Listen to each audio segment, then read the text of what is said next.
turbulent roller coaster that spans the full spectrum of human emotion. Recently, I just finished penning my latest tale, In Search of the Six Wizzlets, a true fantasy epic. Truly, one of my finest pieces of work to date. Feeling high and mighty, I thought I'd ought to celebrate with a bit of a shopping spree. I drove into town that afternoon, stopping at Lidl and picking up some knockoff cheese strings and a Yakult, breakfast of champions. I then headed to my favourite paradise of retail, my candy store, my toy shop, B&Q. As I blasted some Hanson on the drive over, bop on a loop, my mind began to fantasise about all the beautiful things I might get myself. Spare, soft-close cabinet hinges. Oh, a 6-inch jointing knife or a plastering trowel. Oh, fuck me, maybe I'll rent a cement mixer, crack open a Doom bar and just watch the bastard spin and spin and spin until I get dizzy and excitable. This was gonna be one heck of a joyride. But then I pulled into the loading bay, hoping to be greeted with the lovely, beaming smile of the gorgeous Geraldine. But she was crouched on the curb, head in her hands, shaking her beautiful large noggin, a faint billow of ciggy smoke escaping from betwixt her artfully greasy hair strands, hiding her roundish face. I approached. "Geraldine, what's the matter?" "Go away, finally. I don't want you to see me like this, like a broken-down Jeep." "Come on, what's up?" "It's bloody gone." It's okay. What have you lost?" "No, not lost." She lifted her hefty melon to look at me. Her thick mascara had run down her cheeks, taking all the heavy layers of makeup with it. 2 beige streaks from her tear ducts to the area a jawline would normally be. Is it bad that I still thought she looked proper lovely when she was crying? "Stolen my wallet." "What happened? I'm sure we could get it back." No, Finn, I'm not sure. It was an heirloom from me Chunky Winky." "Chunky Winky?" "It's what I called me grandpa. It was a wallet he made himself. He killed the very cow from which its leather came, split the bovine's head open with an Elvis-themed bowling ball." Oh, Christ. Don't worry, my little Greta Thunberg. It was a mercy kill. He was driving to the bowling alley and took his Austin Allegro through a shortcut across the field. He was drunk on about 7 hot toddies and swerved into the magnificent cow. Saw it suffering, so he fucking killed it and skinned it." Well, it sounds like a dead important piece of kit. Who do you think took it? "This fairy little out-of-towner came into the store yesterday to pick up a 3-tier fold-out drying rack. Sturdy kid, that. So we got chatting, and chatting became flirting, and before long we were sipping on triple Malibu and Vimtos at the nearby Green King. Well, I thought things were going all right. Oh, he'd been handling my beaver under my denim pencil skirt at the bar. Got it stuck in there for a moment too, My cunt could be quite the tight little finger trap.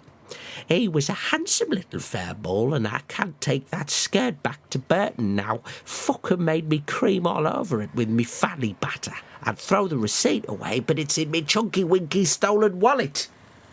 Anyway, I went to the toilet to powder my nose, or more specifically, to leak away the reeking Papa John pizza shit from my breakfast. Oh, I've been there. Get this. I returned to the bar and the slippery little fellow was gone. And the contents of my pleather handbag from Bershka. Well, maybe we could track him down. Really? You'd help me? Geraldine, I couldn't count on both hands how many times you've helped me out of various ruts. Really? I've not helped you out more than 6 times. What? We all have 10 digits. What? 1, 2, 3, 4, 5, 10. Oh, yes, you're right. Wow. Do you know how I missed that? What do you remember about that guy? His name was Rupert. He was incredibly hairy, and he was on his way to somewhere in the Dales. I think he mentioned having a new job lined up at the Wensleydale Creamery. That's it. Get your stuff. By the time we get to the Creamery, we'll have the cover of darkness to our advantage. It'll be good to get out of West Bonkshire too. Oh, infiltration. I love it. It'll be like something out of Mr. Impossible or Casino Royale. We hopped in the van like a northern Starsky and Hutch, and I felt the adrenaline course through me, like when I eat too much sherbet. Geraldine worried we wouldn't be prepared for the creamery's defences. I agreed. There was no way we could just waltz right in there. Oh, waltzing with Geraldine. I bet she floats across a dance floor like a Henry Hoover. Anyway, I suggested we make a quick pit stop and pick something up important from me dad. I gave him a ring on the van speakerphone. Dad, are you home? I need to pick something up from you. Oh, what the fuck do you want, you bug-eyed little fucking plonker? You run out the duct tape to hold back that flabby gizzard of a neck. No, Dad, I need to borrow, Bernard. Bernard? No, not again. I'm not trusting you with Bernard. Not after what you did with Mrs. Winghurst's Pomeranian. Oh, it was an accident, and that was so long ago, but really, I need it. What could a tosser like you possibly be doing that requires Bernard? Breaking into the Wensleydale Creamery. Oh, you should open with that, you thickly shitted bedpan. I fucking hate that creamery. Their gift shop was shit. The flavoured condoms tasted more like fucking Stilton than anything remotely Wensleydale. Fab, well, I'll drop you a Tonic's tea cake to say thanks. Is it the one that's been rolling about in the back of your van? Might be. You know what, son? You're okay. You know I love my confectionery to taste like petrol. All right, I've actually got Bernard on me now. Come by Rhinebonk Park. Okay, see you soon. Thanks. I love you. Piss off, you cock-shining simpleton. Oh, he must have misheard me. Oh, sorry, pardon, love. I was listening to a podcast about the Nixon administration. We arrived at Rhinebonk Park, a lovely green space with a community compost area, newly refitted playground with the softest rubber mulch floor, like God's buttocks, a velodrome, cafe with the best maintained mini milks I've ever fucking seen, and the area we'd find me dad. Geraldine and I approached. God, I felt so lucky. It was like a date, but I couldn't let romance get in the way of the mission. Where's Fasciolas, then? Just up there ahead, coming off of that half pipe. Oh, fucking hell, is that him? He looks like Tony Hawk. Dad! All right, Geraldine. Still look like a mental patient who's been discharged too early, I see. Oh, you old charmer. What do you know about my discharge? Anyway, incredible run you just did. F.S. Smith, manual, 50-50 stall to a rock to fakie, BS board slide on the side rail and landing a kickflip, and then the smoothest fucking hard flip I've ever fucking witnessed off that little kicker ramp. Wowzers trousers. Yeah. Finally, you got my tea cake? Yeah, here you are. Can I get Bernard? Not here, you warped and rotten fucking wet wipe. There's children around. Dad slipped me Bernard discreetly behind a large hawthorn tree, and promptly Geraldine and I hit the motorway. The soft, gooey orange sunset, like a great Orpington hen's egg yolk, had nearly vanished over the Yorkshire Dales. I parked half a mile up from the Wensleydale compound. Look at it finally. It's a monument of cheesy English pride, but underneath its thin opaque veil, it harbours devil spawn and the morally mutated. I can smell the cheese from here, though. It smells great. Oh, yeah, don't get me wrong, smells fucking yummy. If I could bathe in a hot tub of sticky Wensleydale, I fucking would. Let all the lactose scoop enter under me nooks and crannies, folds and flaps. Come on now, James Bonk, pop on your balaclava. And I did. We were both kitted out in all black, no face, no case and that. We began advancing up the slip road to the creamery entrance like a pair of smooth ferrets. Geraldine normally moves with the grace and a flair akin to an astral hog, like a boar's ghost. But here she was, speeding up the tarmac like Usain Bolt, if he was a stout and beautiful northern steam locomotive, especially as a cloud of thin cigarette smoke trailed behind her. I basked in it, to be honest with you. Finally, halt, look. Up ahead was a pair of cheese guards.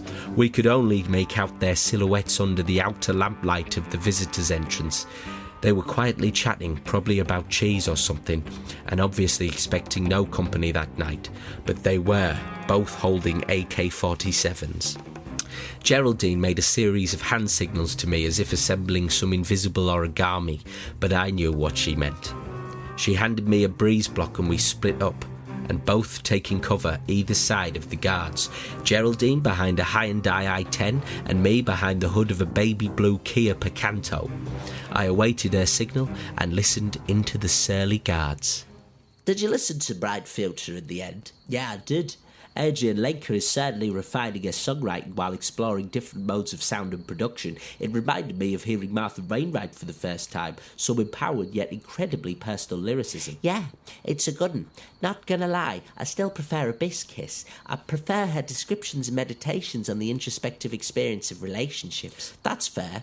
You know, I've never actually listened to Big Thief. Fuck off, really? Yeah, her solo work is just so close to my heart now. I sort of don't like the idea of hearing her as a component of a unit. I like her as the focus. Oh, fucking caca. That was Geraldine's signal, and I launched the breeze block in the air in a beautiful arch, in unison with another block flying from behind the Hyundai. Bang, bang. I slowly peeped over the hood and saw we incapacitated both of our bogies.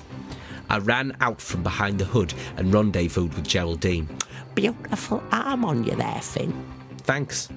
We snuck around past the Cheese Experience Centre, listening carefully for more guards. Geraldine asked me to wait while she snuck through an open window. She came back out munching on some Yorkshire Wensleydale. I could smell it on her warm breath. I have never wanted to kiss her more, but today's not about that. The coast was clear and we found ourselves in the wide cargo lot, stacks of pallets creaking in the breeze and the silver silos shining in the moonlight. Geraldine, where do you think Rupert is? Oh, he must be in that warehouse, the fucking dunce. Shh! I noticed 3 armed guards stood around a forklift. What should we do?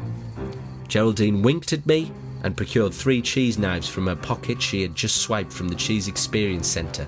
She then gave me a double wink, somersaulted into the open area of the lot and tomahawked the guards in quick succession, a perfect hit to the skull each time. Wow, that was incredible. I used to run a hatchet-throwing workshop in Manningham in northern Bradford. God, you're full of surprises. Oh, don't stop there. Hop in, Finn, you brilliant little clod. Don't worry, I am fully certified. We hopped into the forklift and she swerved it around, making sure to trample the guards' bodies under the lower chassis and load wheels. Ready? Born ready.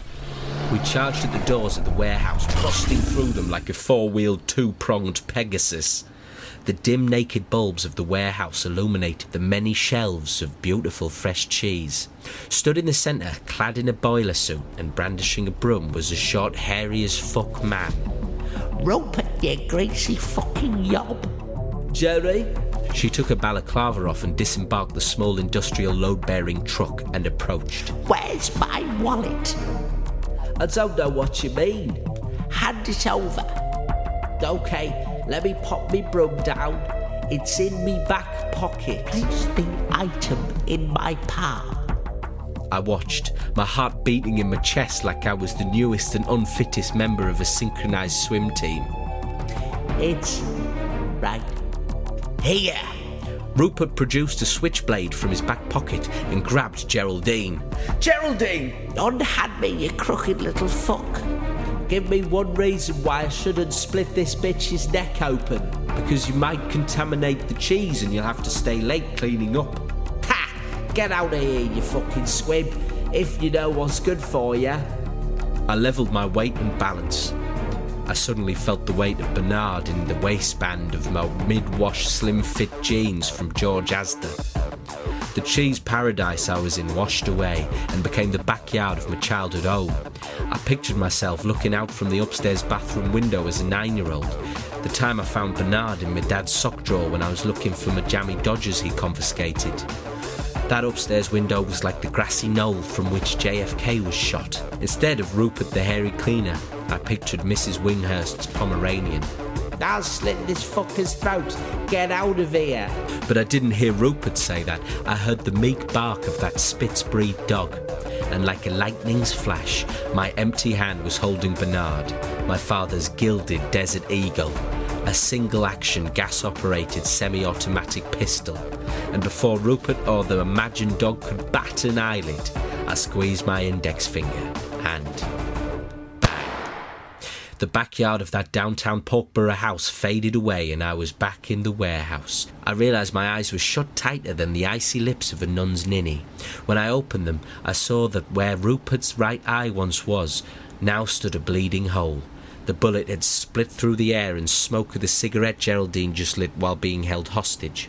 Fucking hell, finally you did it. So glad I didn't have to use this bomb I'd strapped to myself. Christ, Geraldine, I've been with you all day. When did you put that on?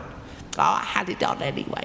Don't you worry your little pink brain about it. Anyway, let me get the wallet and let's boogie. We exfiltrated the creamery, wallet in stow, and got back to the transit. We flew up the motorway, laughing away, Geraldine passing swigs of 250ml bottle of Carver between us that she found in the glove compartment. Wow, I never thought I'd see this wallet again. Thought it was lost to time like people who still think the Macarena is cool. I knew we could do it. Hey, want to stop at Five Guys when we're back? It's on me. Five Guys? Who the fuck are you, Charlemagne? Oh, fuck, what's this? Pull over the transit. Shit. We must have set off an alarm or something. Just pull over, we can charm our way out of this, I'm sure. So I did. The police car parked behind me. The copper took a slow examination of my vehicle. Gosh, it's like he's flirting with the van, like he's going to make love to an exhaust pipe. Oh, I know I have. Roll down your window. Good evening, officer. How may we help you this gorgeous fucking Yorkshire night? You know why I pulled you over? Well, I was observing all the tips and tricks of the DVLA rulebook, so if I'm honest with you, no I don't. Your back light's out. Fuck, I thought. I'd been meaning to get that fixed since Mr. Rover smashed it with his binoculars last month. Oh, well, OK. Thanks for the heads up. Yeah, we'll just be on our way. Hey, ease up. Not so fast. Why are you in such a rush? On our way to the hospital, my water broke and I've gone into labour. You sure it's not trapped wind, my unappealing little buttercup? Who'd lay with you? Oh, in IVF. IVF? Intervaginal fucking? Sure, likely story. Wait, is that Carver you're drinking? Why'd you take a swig in front of him? I got nervous. Can you both step out of the vehicle, please? We both found ourselves outside with our hands against the van, balaclavas still loosely on our heads. The police officer was stood nearby talking gibberish into his little walkie-talkie. If we don't make it out of this finally, I just want you to know. I'm sad you didn't get any of that yummy fucking cheese. I'm just glad you did. Then a car pulled up next to us on this quiet road. I didn't want to turn around for fear of being shot by a policeman. I just listened. Excuse me, ma'am, this is a police matter. Drive along. Wait, hang on. Carleen Shoerack? Oh, for fuck's sake. Hello. Aha! What's going on? Oh, well, I pulled over these two suspicious perps and awaiting orders from the HQ. That won't be necessary, Officer Cumley. I know him. He's a good bloke and just a cheeky monkey. Whatever you say, Mrs. Shoerack. At ease, you two. Carleen, what do you want? Me and me boy ran away home after a night of love-making on the Dales. Rubby, monkey business, yahoo! Your boy? Oh, your husband. Nice to meet you, Mr. Shoerack. Hi there. Nice to meet you. To meet you nicely. Nice. How's the rain going finally? You big lovely chimpanzee. Oh, what? Yeah, good. Hello, Mrs. Shoerack. How is the 32-piece half-inch drive socket set box I sold you yesterday? Lovely! Tell 'em, boy! Yeah, really good. Well, we'll just be on our way finally. We'll see you soon. We'll see you very soon. Drive, monkey. That was fucking lucky. I'd rather have gone to prison than see her. Oh, let's just get back to Pogborough. On the way home, Geraldine made a stop at a field. She'd seemed contemplative, and I was surprised when she said to pull to the hard shoulder. It was a cow field. She waxed poetic about how things should go back to whence they came, and that the wallet should complete its cycle, as it's led to too much bloodshed. And it's not right that her granddad or Chunky Winky's accident should be celebrated as an heirloom. She found the biggest cow, went up to it and fed the wallet to it. It was a really beautiful moment. Oh, there, now everything's set right. Fuck, it's freezing out here. I'm getting icicles on me vulva. We ate our bacon cheeseburgers and I took her home. When I got in, I sat at my desk to write this very entry. I'd nearly forgotten about the epic I wrote this morning. What a long day. Anyway, I'm going to prepare a lemongrass chicken cup of soup, make love to my hot water bottle, and then head to my fold-out. I'll leave you with one of the best scenes from In Search of the Six Wizzlets, and hope me and Geraldine get to have a proper date one day. This scene is where the party of rogues finally find the missing Six Wizzlets, which are the miniature clones of a powerful wizard. Good night, diary. I love you. Shadows danced on the walls of the cavern of Morcus. Look, that must be the Wizzlets in there, said Peter, the gnome. Let us go in there, commanded Ripley, the half-elf leader of the pack. The group reached the entrance of a large cavernous reservoir. Oh, what in the name of Wanksplit the Spider King am I seeing? Berth, the barbaric dwarven paladin, chimed in. I thought Grand Wizard Rarebit said there was only 6 Wizzlets. While we've been fighting through hordes of revenants on the moors of Gwynbenkley and escaping the clutches of Count Artifetcher's goblin army in the Woodhenge and foraging for what little food the forest of Blitzenturd has, Rarebit's Wizzlets have been... Fucking like jackrabbits, added Raw Shamley, the Goliath. Oh yeah, you like that, you little Wizzlet? You want this wand, bitch? Oh yeah, fuck me like you hate me. I put a spell on you, and by spell I mean cum shot. Oh yeah, oh that's good. Oh yeah, you're a good little jizzlet. While the unlikely heroes have been braving the wild lands of Manatoulpit, the Wizzlets, the simulacrums of the Grand Wizard's essence, have been in a cavern multiplying. The party was met with the view of a cavernous room full of small wizard clones fucking and sucking each other red raw. They all have Rarebit's iconically long beard, which trails on the floor behind their 2-foot height, their sweaty bare buttocks glistening in the torchlight as they pump each other full of powerful wizard cum. The walls were covered in saliva and spunk. Some were being spit-roasted by others, or having their arseholes gaped by double penetration. Some were fucking each other's arses with the tips of their wizard hats. At the peripheries, recently inseminated Wizzlets were squeezing newborn Wizzlets into the world. The newborns were of equal age to the others, as they're all clones. They'd shake off their placenta and crawl into the sex mess that was what Manatoulpitian history books of the future would come to coin as the Great Wizzlet Sex Pool. Ripley turned to his troop. Well, Rarebit only wanted 6 Wizzlets back. Wield your weapons, we must cull. The 8 heroes exchanged knowing glances. This orgy of tiny wizards didn't notice their fellow clones being sliced and diced in a frenzied massacre as they continued to fuck each other bareback and raw.